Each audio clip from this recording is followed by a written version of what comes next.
Hello friends, the most awaited result of 2023 Delhi police assistant wireless operator का result finally आ चुका है। Final merit आपके सामने है और जैसा कि देखा जा रहा है कि काफ़ी इतना हेल्दी इंक्रीमेंट तो नहीं रहा कह सकते हैं, क्योंकि इसमें जो है टाइपिंग के मार्क्स ऐड नहीं हुए थे। जो देखा जा रहा है कि अभी जो सारी वैकेंसीज फिल्ड हुई है नॉर्मल डिपार्टमेंटल कैंडिडेट से भी और जो डायरेक्ट रिक्रूटमेंट थे उनके थ्रू भी। तो जनरल की जो कट ऑफ प्रीवियसली जब टियर 1 में जो गई थी वो थी 70.99 और फाइनल जो मेरिट गई है वो 76.92, यानी कि लगभग 5 नंबर या 6 नंबर का इंक्रीमेंट रहा है। और ऐसे ही EWS में 67.86 गई थी, उसका इंक्रीमेंट देखा जाए तो अब फाइनल मेरिट जो है 75.92 गई है। OBC की जो है 67.80 है और फाइनल मेरिट जो है 74.57 गई है। वैसे ही SC में जो है 61.75 जो गई है, टियर 1 के लिए गई थी, जो कि फाइनल मेरिट जो है 69.92 गई है। और ST कैंडिडेट्स की जो मेरिट है वो टियर 1 में फ़िज़िकल के लिए जब ये क्वालिफाई हुए थे तो 60.89 थी, जो कि अब फाइनल मेरिट में चढ़ते चढ़ते ये पहुंच गई है लगभग 67.49। लगभग इंक्रीमेंट जो रहा है यहाँ पे 7 मार्क्स का रहा है। और मेरे अकॉर्डिंग जो है ST में जो है इंक्रीमेंट सबसे ज़्यादा रहा है, SC कैटेगरी में 8 नंबर का। एंड जो है ये अब इनका जो आगे का प्रोसेस ये है कि अब इनको डिपार्टमेंट डॉक्यूमेंट वेरिफिकेशन के लिए वो आएगा, बुलाएगा पर्टिकुलरली हर कैंडिडेट को इनके डॉक्यूमेंट्स वेरीफाई होने हैं। और जैसा कि दिल्ली पुलिस का क्राइटेरिया है कि ये कैंडिडेट्स जो लोग ज्वाइन नहीं करते हैं डॉक्यूमेंट वेरिफिकेशन के टाइम पर, उनके लिए 15% जो है वैकेंसीज़ का रिज़र्व लिस्ट तैयार की जाती है, जो कि रिज़र्व लिस्ट तैयार की जाएगी अब, मतलब की गई है। वो दिल्ली पुलिस अपनी वेबसाइट पे अपलोड कर देगा कुछ ही समय में। तो ये देखिए गाइस, मेल्स में अभी इनके जो कंपैरेटिवली यहाँ देखा जा रहा है इसके मुकाबले मेरे हिसाब से HCM जो होगा उसमें कट ऑफ ज़्यादा इंक्रीमेंट देखने को मिलेगा हमें। हाँ, तो बात करते हैं अब फीमेल की कट ऑफ की दिल्ली पुलिस AW TPO वाले में। तो UR की जो कट ऑफ जब टियर 1 के लिए गई थी वो थी लगभग 62.67 मार्क्स, और जो फाइनल इंक्रीमेंट फाइनल मेरिट के लिए जो देखा गया है वो 72.20 मार्क्स गई है। तो लगभग 10 नंबर का इंक्रीमेंट है ये, जो कि काफ़ी बड़ा नंबर है। उसी तरह EWS में 55.34 जो कट ऑफ गई थी टियर 1 के लिए, अब और फाइनल मेरिट में लगभग 14 नंबर का इंक्रीमेंट देखने को मिला है, जो कि 69.62 पहुँच गई है फाइनल मेरिट। उसी तरह OBC कैटेगरी में 57.12 थी टियर 1 की, और फाइनल मेरिट जो है 69.62 पे लगी है, जो कि EWS और OBC की जो फाइनल मेरिट है बिल्कुल सेम मार्क्स पे है। तो आप समझ सकते हैं कंपटीशन का लेवल कितना है, हाई रहा है यहाँ पर। और SC कैटेगरी में जो है शेड्यूल कास्ट कैंडिडेट्स की जो कट ऑफ थी टियर 1 की वो 48.15 थी, जो कि फाइनल मेरिट जो गई है वो 60.68 गई है।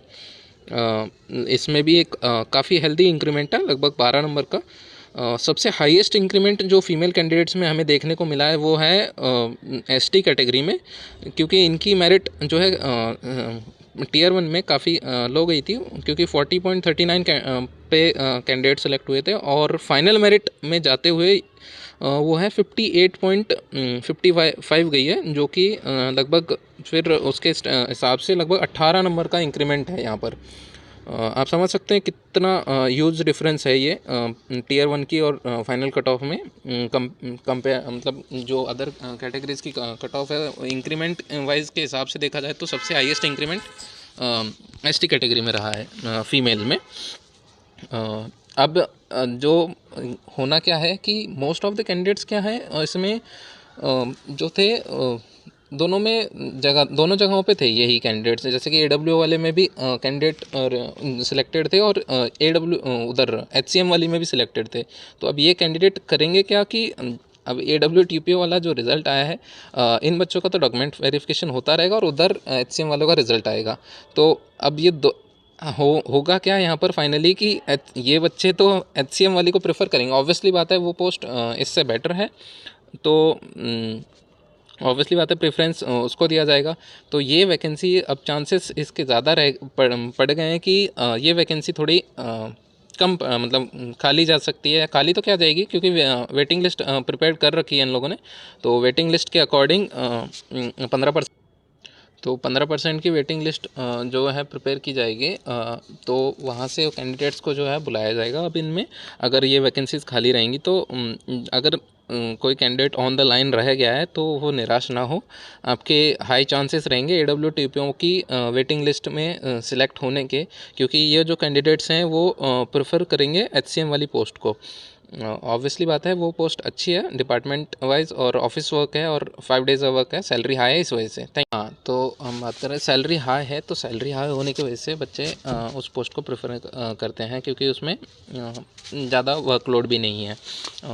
तो एंड गाइस, HCM वालों के लिए एक ही सलाह है कि इंतज़ार करिए, आपका भी रिज़ल्ट बहुत ही जल्दी आने वाला है। और AWTPO वाले जो भी कैंडिडेट सेलेक्ट हुए हैं उनको बहुत बहुत बधाइयाँ। तो दोस्तों, आप लोगों के लिए एक ही सलाह है कि आप लोग जल्दी से जल्दी अपने सारे डॉक्यूमेंट्स रेडी रखें, क्योंकि जैसा देखा जा रहा है कि SSC काफ़ी फास्ट फॉरवर्ड काम कर रहा है फ़िलहाल दिल्ली पुलिस को लेके, क्योंकि इनको जो है चुनाव आने वाले हैं, तो उससे पहले इनको टोटल वैकेंसीज़ फिल करके रखनी है। तो सारी चीज़ें तैयार रखें कि अभी आपने कांस्टेबल वाली उनके लिए फ़िज़िकल की डेट्स भी अनाउंस हो चुकी हैं। तो गाइज़, अपने सारे डॉक्यूमेंट्स जो हैं एनेक्जर वगैरह, कास्ट सर्टिफिकेट वगैरह, उनमें अगर कोई भी करेक्शन है तो उनकी चीज़ों के एफिडेविट वगैरह, वो सारी चीज़ें प्रिपेयर करके रखें, ताकि एंड मोमेंट पे आपको इधर उधर भागना ना पड़े। और अगर आपको कोई भी चीज़ के रिलेटेड अगर हेल्प चाहिए इस चीज़ में डॉक्यूमेंट वेरिफिकेशन के लिए, या मतलब कि हाँ भी कोई आइडिया चाहिए उस चीज़ के रिगार्डिंग, तो आप लोग एक बार के लिए कमेंट में पिन कर दें। अगर किसी कैंडिडेट को कोई भी इशू होता है तो वो अदर कैंडिडेट में भी हो सकता है वो आपको हेल्प कर पाए, तो आप लोगों के लिए ये बेनिफिशियल रहेगा। इनफैक्ट आपकी हो सकता है आपके किसी और की वजह से दूसरे किसी कैंडिडेट को मदद मिल जाए। तो प्लीज़ एक आप तो कमेंट्स वगैरह डालते रहें, अगर कोई भी इशू है तो उस चीज़ को, मतलब ताकि दूसरे लोगों को भी हेल्प हो सके उस चीज़ से रिगार्डिंग, या हो सकता है आपको चीज़ कोई पता ना हो और दूसरा उस चीज़ से बता के आपको पता लग सके, मतलब किसी और की उससे। तो ध्यान रखें, सारे डॉक्यूमेंट्स रेडी रखें अपने। मोस्ट ऑफ इम्पॉर्टेंट, सबसे ज़्यादा बच्चों के साथ दिक्कत कहाँ आती है कि या तो कास्ट सर्टिफिकेट वगैरह में इशू होता है, मतलब जो डेट होती है उस डेट के बियॉन्ड बना हुआ होता है, या उसमें बना हुआ नहीं होता है, मतलब जो लिमिट होती है। तो एंड क्वालिफ़िकेशन की मार्कशीट्स में अगर कोई भी स्पेलिंग एरर है या नेम्स वगैरह में कुछ भी स्पेलिंग एरर है, तो उन चीज़ों का बोनाफाइड तैयार रखें, आप कोर्ट से एफिडेविट ले सकते हैं। एंड यही था। थैंक यू, इतना ध्यान